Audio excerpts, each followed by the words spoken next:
ನಮಸ್ಕಾರ ಮುದ್ದು ಸೊಸೆ. ಇವತ್ತಿನ ಸಂಚಿಕೆಯಲ್ಲಿ ಏನಾಗ್ತಿದೆ ಅಂತ ನೋಡೋಣ. ಸಂಚಿಕೆ ಶುರುವಿನಲ್ಲಿ ಮಿನಿಸ್ಟರ್ ವಿದ್ಯಾನ್ ಜೊತೆಗೇನೆ ಮಾತಾಡ್ತಾ ಇರ್ತಾರೆ. ನೋಡಮ್ಮ ವಿದ್ಯಾ, ನಿನ್ ಜೊತೆಗೆ ಯಾರು ಇಲ್ಲ ಅಂತ ನೀನ್ ಏನು ಬೇಜಾರು ಮಾಡ್ಕೋಬೇಡ. ಯಾಕಂತಂದ್ರೆ ನಿನ್ ಗಂಡ, ನಿನ್ ಮಾವ, ಹಾಗೆ ನಿನ್ ಇಡೀ ಕುಟುಂಬನೇ ನಿನ್ ಜೊತೆಗೇನೆ ನಿಂತ್ಕೊಂಡಿದೆ. ಗೌಡ್ರೆ, ನಾನ್ ಸರಿಯಾಗಿ ಹೇಳಿದೀನಿ ತಾನೆ? ನಿಮ್ ಸೊಸೆನ ನೀವು ಎಕ್ಸಾಮಿಗೆ ಕರ್ಕೊಂಡು ಹೋಗ್ತೀರಾ ಅಲ್ವಾ ಅಂತ ಮಿನಿಸ್ಟರ್ ಕೇಳ್ತಾ ಇರ್ಬೇಕಾದ್ರೆ ಆಗ ಶಿವರಾಮೇಗೌಡರು ಸುಮ್ನೆ ಇರ್ತಾರೆ. ಗೌಡ್ರೆ, ನಾನ್ ನಿಮ್ಮನ್ನೇ ಕೇಳಿರೋದು ಅಂತ ಮತ್ತೆ ಹೇಳ್ತಾರೆ. ಆಯ್ತು ಸರ್, ನೀವ್ ಹೇಳಿದೀರಾ ಅಂತಂದ್ರ ಮೇಲೆ ಇಲ್ಲ ಅಂತ ಹೇಳಕ್ ಆಗುತ್ತಾ?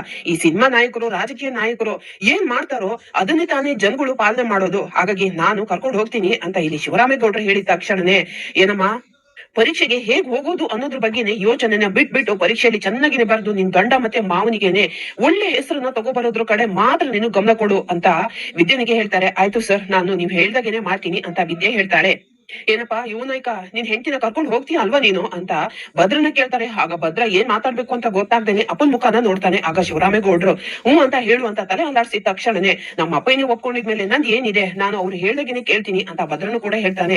ಮತ್ತೇನಮ್ಮ, ಇಡೀ ನಿನ್ ಕುಟುಂಬನೇ ನಿನ್ ಜೊತೆಗೇನೆ ನಿಂತ್ಕೊಂಡಿದೆ. ನಿನ್ ಓದಿನ ಜೊತೆಗೇನೆ ಸ್ವಲ್ಪ ನಿನ್ ಆರೋಗ್ಯನೂ ಕೂಡ ಗಮನ ಕೊಡು. ಸರಿ, ನಾನಿನ್ನ ಬರ್ತೀನಿ ಅಂತ ಅವರಲ್ಲಿಂದ ಹೊರಟಿದ ತಕ್ಷಣನೇ ಇಲ್ಲಿ ಮನೆಯವರೆಲ್ಲರೂ ಕೂಡ ಹೊರಗಡೆನೆ ಬಂದ್ಬಿಡ್ತಾರೆ. ವಿದ್ಯಾ ಮಾತ್ರ ತುಂಬಾನೇ ಖುಷಿಯಾಗಿ ಚಂಪನ ಹತ್ರ ಮಾತಾಡ್ತಾ ಇರ್ತಾಳೆ. ಚಂಪಾ, ನನ್ಗಂತೂ ತುಂಬಾನೇ ಖುಷಿ ಆಯ್ತು. ಹಾಗೂ ಹೀಗೋ ದೇವ್ರ ದಯದಿಂದ ನನ್ನ ಈಗ ಮನೆಯವರು ಪರೀಕ್ಷೆ ಕರ್ಕೊಂಡು ಹೋಗಕ್ಕೆ ಒಪ್ಕೊಂಡ್ರಲ್ಲ, ನನ್ ಶಾನೆ ಖುಷಿ ಆಯ್ತು ಅಂತ ವಿದ್ಯಾ ಹೇಳ್ತಾ ಇದ್ದಿದ್ರೆ, ಇನ್ನ ಒಂದ್ ಕಡೆ, ಅಣ್ಣ ನೀನ್ ಏನಣ್ಣ, ನೀನ್ ಯಾರು? ರಾಜಕೀಯ ನಾಯಕ ನೀನು. ಅಂತದ್ರಲ್ಲಿ ಮಂತ್ರಿಯಾಗಿ ಹೋಗಿ ಹೋಗಿ ಅವಳ ಕೆಲ್ಸಕ್ ಬಾರ್ದಿದ್ದವಳನ್ನ ಪರೀಕ್ಷೆಗೆ ಕರ್ಕೊಂಡ್ ಬರ್ತೀನಿ ಅಂತ ಯಪ್ಪ ಹೇಳಿರೋ ಮಾತಿಗೆ ಒಪ್ಕೊಂಡ್ ಬಿಟ್ಟಿಯಲ್ಲ.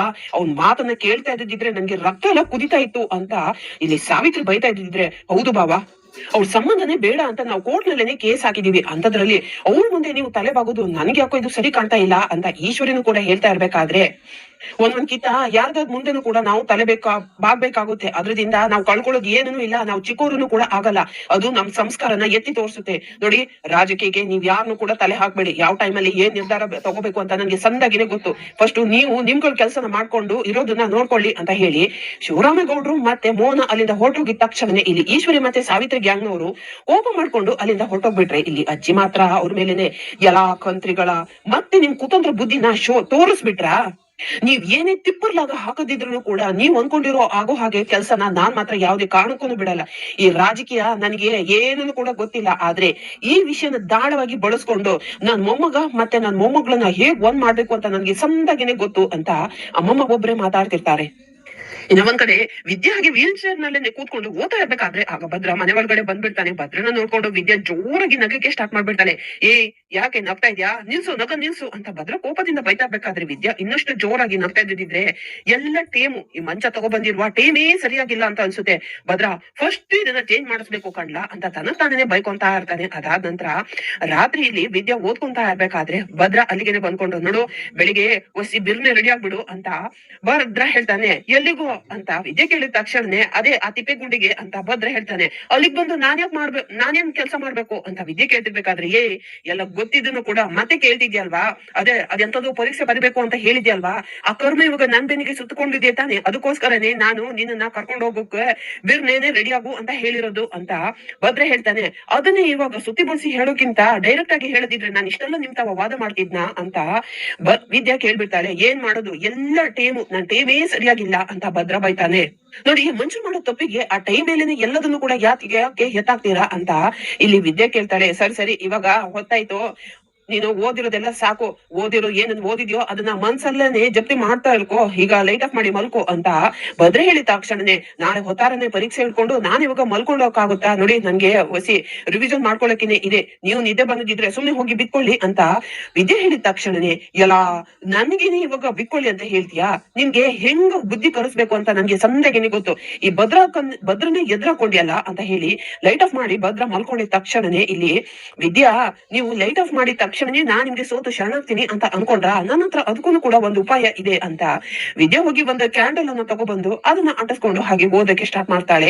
ಇವಳ ಇವಾಗ ಕ್ಯಾಂಡಲ್ ಅನ್ನು ಹಚ್ಕೊಂಡು ಓದಕ್ಕೆ ಸ್ಟಾರ್ಟ್ ಮಾಡಿದಿದ್ರೆ ನಾನ್ ಸುಮ್ನೆ ಬಿಟ್ಬಿಡ್ತೀನಿ ಅಂತ ಅನ್ಕೊಂಡ್ಯಾ?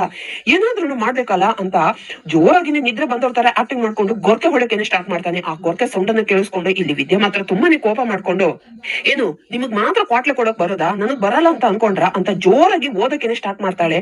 ಆಗ ಭದ್ರ ಕೋಪ ಮಾಡ್ಕೊಂಡು ತಗೊಂಡು ಕೂತ್ಕೊಂಡ್ ಬಿಡ್ತಾನೆ.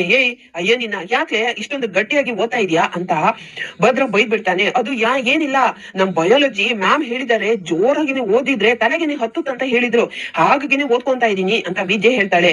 ಎಲ್ಲ ನೀನ್ ಯಾಕೆ ಈ ತರ ಮಾಡ್ತೀಯ ಅಂತ ನನ್ಗೆ ಸಂದಾಗಿನೇ ಗೊತ್ತು, ಅದ್ ಯಾರೋ ಏನು ಹೇಳಿದ್ರಂತ ಈಗ ಅವ್ರ ಮಾತನ್ನೆಲ್ಲ ಕೇಳಕ್ ಹೋಗ್ಬೇಡ, ಅವ್ರಿಗೆಲ್ಲ ಬುದ್ಧಿ ಇಲ್ಲ ಅಂತ ಭದ್ರ ಬೈದ್ ಬಿಡ್ತಾನೆ. ನೋಡಿ ನಮ್ ಮೇಡಮ್ ಮತ್ತೆ ಸರ್ಗೆಲ್ಲ ನೀವು ಹಂಗೆಲ್ಲ ಬೈದಿದ್ರೆ ನಾನ್ ಸುಮ್ನೆ ಇರಕ್ಕಿಲ್ಲ ಅಂತ ವಿದ್ಯೆ ಹೇಳ್ತಾಳೆ. ನಾನು ಅವ್ರನ್ನೆಲ್ಲ ಬೈತಾ ಇಲ್ಲ, ನಿನಗ್ ಬುದ್ಧಿ ಇಲ್ಲ ಅಂತ ಹೇಳ್ತಾ ಇರೋದು. ಸರಿ ಆಯ್ತಾಯ್ತು, ನೀನ್ ಯಾಕೆ ಈ ತರ ಅವತಾರ ಆಳ್ತಿದ್ದೆ ಅಂತ ನನ್ಗೆ ಚೆನ್ನಾಗಿನೇ ಗೊತ್ತು ಅಂತ ಲೈಟ್ ಅನ್ನು ಆನ್ ಮಾಡಿ ಮತ್ತೆ ಭದ್ರ ಮಲ್ಕೊಂತಾನೆ. ಇಲ್ಲಿ ವಿದ್ಯಾ ಖುಷಿಯಾಗಿ ಓದ್ತಾ ಇದ್ದಿದ್ರೆ ಭದ್ರ ಮಾತ್ರ ಹಾಗೆ ಮಲ್ಕೊಂಡಿರ್ತಾನೆ. ಇವರು ಈ ತರ ಮಲ್ಕೊಳ್ಳೋದಿದ್ರೆ ಅದನ್ನ ನನ್ ಕೈಲಿ ನೋಡಕ್ ಆಗ್ತಿಲ್ಲ, ಏನಾದ್ರೂ ಕ್ವಾಟ್ಲೆ ಕೊಡ್ಬೇಕಲ್ಲ ಅಂತ ಮತ್ತೆ ವಿದ್ಯೆ ಜೋರಾಗಿನೇ ಓದಕ್ಕೆ ಸ್ಟಾರ್ಟ್ ಮಾಡ್ತಾಳೆ. ಅಯ್ಯ ನಿನ್ನ ಯಾಂದಾಳಿ ಅಂತಂದು ನೀನ್ ಹೇಳ್ದಾಗೆ ನಿಮ್ಗ ಲೈಟ್ ಆನ್ ಮಾಡಿದೀನಿ ತಾನೆ, ಮತ್ತೆ ನಿಂದೇನು ಸುಮ್ನೆ ಮನ್ಸಲ್ಲ ನೀವು ಓದ್ಕೋ ಅಂತ ಬೈದು ಮತ್ತೆ ಮಲ್ಕೊಂತಾನೆ. ಇಲ್ಲಿ ವಿದ್ಯಾ ಹಾಗೆ ಭದ್ರನ್ ಮುಖಾನೇ ನೋಡ್ತಾ ನಗ್ತಾ ಮತ್ತೆ ಓದ್ಕೊಂತಾ ಇರ್ತಾಳೆ. ಇನ್ನು ಒಂದ್ ಕಡೆ ಮಾಣದಿನ ಬೆಳಿಗ್ಗೆನೆ ಮೇಣಿದವರು ಶಿವರಾಮೇಗೌಡರ ಮನೆ ಹತ್ರನೇ ಬಂದಿರ್ತಾರೆ. ವೀಕ್ಷಕರೇ, ನಾವಿವತ್ತು ರಾಜ್ಯದ ಮಂತ್ರಿಯಾದ ಶಿವರಾಮೇಗೌಡರ ಮನೆ ಹತ್ರನೇ ಇದೀವಿ. ಫಸ್ಟ್ ನಮ್ಮ ಈ ಕಾರ್ಯಕ್ರಮದಲ್ಲಿ ಶಿವರಾಮೇಗೌಡರು ಅವರ ತಾಯಿ ಭಾಗೀರಥಿ ಅವರು ಇದ್ದಾರೆ, ಅವ್ರನ್ನ ಫಸ್ಟ್ ನಾವು ಪರಿಚಯ ಮಾಡ್ಕೊಳ್ಳೋಣ ಅಂತ ಮೀಡಿಯಾದವರು ಅಮ್ಮಮ್ಮನ ಹತ್ರನೇ ಹೋಗ್ಬಿಟ್ಟು, ಅಮ್ಮಮ್ಮ ಕಾರ್ಯಕ್ರಮಕ್ಕೆ ಸ್ವಾಗತ, ನಿಮ್ ಪರಿಚಯನ ಮಾಡ್ಕೊಳ್ಳಿ ಅಂತ ಕೇಳಿದ ತಕ್ಷಣನೇ ಕೊಡವ ಇಲ್ಲಿ ಆ ಮೈಕನ್ನು ಕೊಡು ಅಂತ ಹೇಳಿ ಆ ಮೈಕನ್ನು ತಾನೇ ಹಿಡ್ಕೊಂಡು, ನಮಸ್ಕಾರ, ನನ್ನ ಹೆಸರು ಭಾಗೀರಥಿ ಅಂತ, ಅದೇ ಮಂತ್ರಿಗಳು ಶಿವರಾಮೇಗೌಡರು ಇದಾರಲ್ವಾ ಅವರು ತಾಯಿ ನಾನು ಅಂತ ಅಮ್ಮಮ್ಮ ತನ್ನ ಪರಿಚಯ ಮಾಡ್ಕೊಂತಾರೆ. ಅದಾಗೆ ಭಾಗೀರಥಿ ಅಮ್ಮ ಅವರೇ, ನಿಮ್ಮ ಯಜಮಾನ್ರ ಹೆಸರು ಏನು ಅಂತ ಕೇಳಿದ ತಕ್ಷಣ, ಅಯ್ಯೋ ಹೋಗವ್ವ, ಕಟ್ಕೊಂಡಿರುವ ಗಂಡನ ಹೆಸರನ್ನ ಹೇಳ್ಬಾರ್ದು, ನನ್ಗಂತೂ ನಾಚಿಕೆ ಆಗುತ್ತೆ ಅಂತ ಅಮ್ಮಮ್ಮ ನಾಚ್ಕೊಂತ ಇರ್ಬೇಕಾದ್ರೆ, ಅಯ್ಯೋ ಅಮ್ಮ ನೋಡಿ ನಿಮ್ ಸಂಕಟನು ಕೂಡ ನನ್ಗೆ ಅರ್ಥ ಆಗುತ್ತೆ, ಸರಿ ಆಯ್ತು ಬಿಟ್ಬಿಡಿ, ನಿಮ್ ಮಗನ ಬಗ್ಗೆ ಏನಂತ ಹೇಳ್ತೀರಾ ಅಂತ ಕೇಳ್ತಾರೆ. ನೋಡಿ ಊರಿಗೆ ಅರ್ಥ ಆಗದಿದ್ರು ಕೂಡ ತಾಯಿಗೆ ಮಗನೇ ಅಲ್ವಾ, ಹಾಗಾಗಿ ನನ್ ಮಗನ ಬಗ್ಗೆ ನನ್ಗೆ ತುಂಬಾನೇ ಹೆಮ್ಮೆ ಇದೆ ಅಂತ ಹೇಳ್ತಾರೆ. ಅಮ್ಮ ಹಾಗಾದ್ರೆ ನಿಮ್ ಮನೆಯವ್ರ ಪರಿಚಯನ ಇವತ್ತು ಮಾಡ್ಕೊಡ್ತೀರಾ ಅಂತ ಕೇಳ್ತಾರೆ. ಆಯ್ತು ಅದ್ಕೇನಂತೆ ಮಾಡ್ಕೊಡ್ತೀನವ್ವ ಅಂತ ಅಜ್ಜನು ಕೂಡ ಒಪ್ಕೊಂತಾರೆ. ಹಾಗಾಗಿ ಅಮ್ಮ ಇವತ್ತು ನಿಮ್ ಮನೇಲಿ ಏನ್ ವಿಶೇಷ ಅಂತ ಮೇಲಿದವರು ಕೇಳ್ತಾರೆ. ಅವ್ವ ಈಗ ನೀನ್ ಒಂದ್ ಪ್ರಶ್ನೆ ಕೇಳ್ದೆ ನೋಡು, ಇದು ತುಂಬಾನೇ ಮುಖ್ಯವಾಗಿರುವ ಪ್ರಶ್ನೆ. ಇವತ್ತು ನಮ್ಮ ಹಟ್ಟಿ ಮುದ್ದು ಸಸಿ ಪರೀಕ್ಷೆ ಬರೀಕೆನೆ ಹೋಗ್ತಿದ್ದಾಳೆ ಅಂತ ಅಮ್ಮಮ್ಮ ಹೇಳ್ತಾರೆ. ಅಮ್ಮ ಅದ್ರಲ್ಲಿ ಏನ್ ವಿಶೇಷ ಇದೆ, ಎಲ್ಲರ ಮನೆಯಲ್ಲೂ ಕೂಡ ಯಾರಾದ್ರೂ ಒಬ್ರು ಪರೀಕ್ಷೆ ಬರೀಕೆ ಹೋಗ್ತಾರೆ, ಅದ್ರಲ್ಲಿ ಏನ್ ವಿಶೇಷ ಅಂತ ಕೇಳ್ತಾರೆ. ನೋಡವ್ವ ವಿಶೇಷ ಇದೆ, ಅವಳು ಇವಾಗ ಪರೀಕ್ಷೆ ಬರೀಕೆ ಹೋಗ್ತಾಳಂತ ನಾವೆಲ್ಲರೂ ಅವಳ ಜೊತೆಗೆ ನಿಂತ್ಕೊಂಡು ಅವಳನ್ನ ಪರೀಕ್ಷೆ ಬರೀಕೆ ಕರ್ಕೊಂಡು ಹೋಗ್ತಾ ಇದೀವಿ ಅಂತ ಅಮ್ಮಮ್ಮ ಹೇಳ್ತಾರೆ. ಇದೇನಮ್ಮ ಅವರು ಸೊಸೆ ಅಂತ ಹೇಳ್ತಿದ್ದೀರಾ, ಒಳ್ಳೆ LKG ಮಗು ತರ ನೀವೆಲ್ಲರೂ ಕೂಡ ಅವಳನ್ನ ಪರೀಕ್ಷೆ ಬರೀಕೆನೆ ಕರ್ಕೊಂಡು ಹೋಗ್ತಿದ್ದೀರಾ, ಅದ್ಯಾಕೆ ಅಂತ ಕೇಳ್ತಾರೆ. ಅದಕ್ಕೂ ಕೂಡ ಒಂದು ಕಾರಣ ಇದೆಯವ್ವ, ಅವಳು ಜಾರ್ ಬಿದ್ದು ಕಾಲಿಗೆನೆ ಏಟ್ ಮಾಡ್ಕೊಂಡಿದ್ದಾಳೆ. ಹಾಗಾಗಿ ಅವಳ ಜೀವನದಲ್ಲಿ ಈಗ 2 ಪರೀಕ್ಷೆ ಆಗ್ತಾ ಇದೆ, ಒಂದು ನೋವಿನ ಪರೀಕ್ಷೆ, ಇನ್ನ ಒಂದು ಅವಳು ಬರೀತಿದ್ದಾಳೆ ನೋಡು ಆ ಪರೀಕ್ಷೆ. ಹಾಗಾಗಿ ನನ್ ಮಗ ಇದಾನಲ್ವಾ, ಎಲ್ಲಾ ಹೆಣ್ಮಕ್ಳನ್ನು ಕೂಡ ಅವ್ರಿಗೆ ಶಿಕ್ಷಣ ಸಿಗ್ಬೇಕು, ಅವರು ಸಂದಾಗಿನೇ ಓದ್ಬೇಕು ಅಂತ ಆಸೆ ಪಡ್ತಾವನು. ಅಂತದ್ರಲ್ಲಿ ನಾನ್ ಸೊಸೆ ಈಗ ಮದ್ವೆ ಆದ್ಮೇಲೂ ಕೂಡ ಡಾಕ್ಟರ್ ಆಗ್ಬೇಕು ಅಂತ ಕನ್ಸನ್ನು ಮಾಡಿಕೊಂಡು ಈಗ ಅದನ್ನ ನಿಜ ಮಾಡ್ಕೊಳಕೇನೆ ಹೋಗ್ತಾಳೆ. ಅಂತದ್ರಲ್ಲಿ ಅವಳ ಬೆಂಬಲಕ್ಕೆ ನಾವೆಲ್ಲರೂ ಕೂಡ ಇರ್ಬೇಕಲ್ವೇ ಅಂತ ಅಮ್ಮಮ್ಮ ಕೇಳ್ತಾರೆ. ಅಮ್ಮಮ್ಮ ನಿಮ್ ಮಾತು ಎಷ್ಟು ನಿಜ, ನಿಮ್ ತರದವ್ರು ಎಲ್ರ ಮನೇಲೂ ಕೂಡ ಇದ್ದಿದ್ರೆ ಎಲ್ಲಾ ಮನೆ ಮಕ್ಳನ್ನು ಕೂಡ ಓದಿ ಒಂದು ಒಳ್ಳೆ ಸ್ಥಾನಕ್ಕೆ ಹೋಗ್ಬಿಡ್ತಾರೆ ಅಂತ ಮೇಡದವ್ರು ಹೇಳ್ತಾ ಇರ್ತಾರೆ.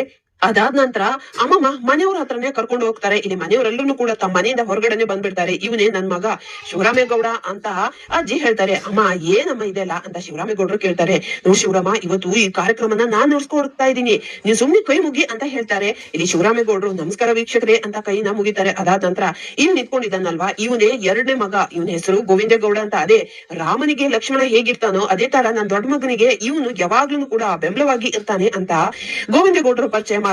ಅದಾದ ನಂತರ ಮೋನ ಹತ್ರನೇ ಬಂದ್ಕೊಂಡು, ಇವಳ ಹೆಸರು ಮೋನ ಅಂತ, ಅದೇ ಏನು ಹೋಮ್ ಮಿನಿಸ್ಟ್ರು ಅಂತ ಹೇಳ್ತೀರಲ್ವಾ, ಅದೇ ರೀತಿಯಾಗಿ ಇವಳು ಈ ಮನೆಗೇನೆ ಹೋಮ್ ಮಿನಿಸ್ಟ್ರು, ಹಿರಿ ಸೊಸೆ, ಎಲ್ಲರನ್ನು ಕೂಡ ತನ್ನ ಮಕ್ಳಂತಾನೆ ಅನ್ಕೊಂಡು ಎಲ್ರು ಬೇಕು ಬೇಡನ ಇವಳನ್ನೇ ಪೂರೈಸುವುದು. ಇವಳನ್ನ ನನ್ ಹಿರಿ ಸೊಸೆ ಅಂತ ಹೇಳ್ಕೊಳಕ್ಕೆ ನನ್ಗೆ ತುಂಬಾನೇ ಹೆಮ್ಮೆ ಆಗುತ್ತೆ ಅಂತ ಮೋನನ ಹತ್ರ ಹೇಳ್ತಾರೆ. ಅದಾದ ನಂತರ ಮೋನನು ಕೂಡ ನಮಸ್ಕಾರ ಅಂತ ಕೈ ಮುಗಿತಾರೆ. ಅದಾದ ನಂತರ ಮತ್ತೆ ಈಶ್ವರಿ ಮತ್ತೆ ಮಗಳ ಹತ್ರನೇ ಬಂದ್ಕೊಂಡು, ಇವಳಿದಾಳಲ್ವಾ ಇವಳು 2ನೇ ಸೊಸೆ, ಇವಳು ಹೆಸರು ಚಿತ್ರ ಅಂತ, ಅವಳ ಮಗಳು ಅಂತ ಅಷ್ಟೇನೆ ಅವ್ರನ್ನ ಮಾತಾಡ್ಸಿ ಅದಾದ ನಂತರ ಸಾವಿತ್ರಿ ಹತ್ರನೇ ಬಂದ್ಕೊಂಡು, ಇವಳು ನನ್ ಮಗಳು ಸಾವಿತ್ರಿ ಅಂತ, ಅವಳ ಮಗಳು ಇವಳು ವಿನಂತಿ ಅಂತ ಹೇಳಿ ಮತ್ತೆ ಮುಂದ್ಗಡೆನೆ ಹೋಗ್ಬಿಡ್ತಾರೆ. ಅಮ್ಮಮ್ಮ ಇದನ್ನೆಲ್ಲ ನೋಡ್ಕೊಂಡು ಸಾವಿತ್ರಿ ಮತ್ತೆ ಈಶ್ವರಿ ಗ್ಯಾಂಗ್ನವರು ಅಮ್ಮಮ್ಮನ ಮೇಲೆ ತುಂಬಾನೇ ಕೋಪ ಮಾಡ್ಕೊಳ್ತಾ ಇರ್ತಾರೆ. ಇಲ್ಲಿಗೆ ಈ ಸಂಚಿಕೆ ಮುಕ್ತಾಯವಾಗುತ್ತೆ. ವಿಡಿಯೋ ನೋಡಿದ್ದಕ್ಕಾಗಿ ಧನ್ಯವಾದ.